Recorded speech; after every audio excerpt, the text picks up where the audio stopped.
ఏంటిది? నేను 2 నిమిషాలు బట్టలు ఆరేసి వచ్చాను అంతే.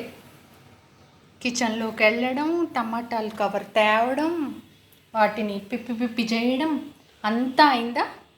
ఎవరి పని ఇది? ఇద్దరిలో ఎవరి పని? శాండీ పనా, రాకీ పనా? ఎవరు చేశారు ఇలాగా? ఇది ఎవరు చేశారు ఇలాగా? వీడేనా? నువ్వు చేసి రాకీ పక్కన బ్యాగ్ పెట్టావా?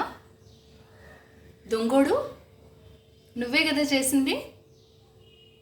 నువ్వు అలా చూస్తున్నావు అంటేనే అర్థమవుతుంది ఆ పని నువ్వు చేసావని. వీడి మీద తోసేయడానికి వీడి పక్కన టమాటాలు కవర్ పెట్టావు అంతేనా రాకీ?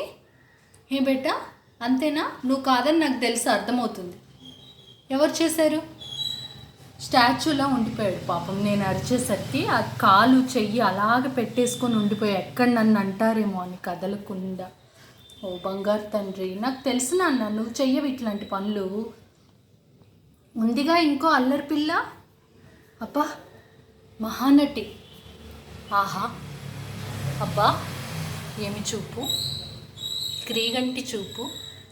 ఆహా, ఇప్పుడే జస్ట్ ఇల్లంతా శుభ్రంగా తుడిచి మాప్ పెట్టి దేవుడికి దీపం పెట్టి అలా వెళ్ళాను. లేదో తిన్నది మొత్తం అరగాలి కదా, అరిగే వరకు ఇగో ఇట్లాంటి పనులే.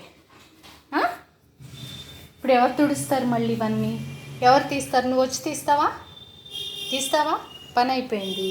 డ్రెస్ తీసుకుంటుంది అమ్మగారు. నువ్వు వచ్చి తీస్తావా? వచ్చి తీ నువ్వు. Rowdy fellow.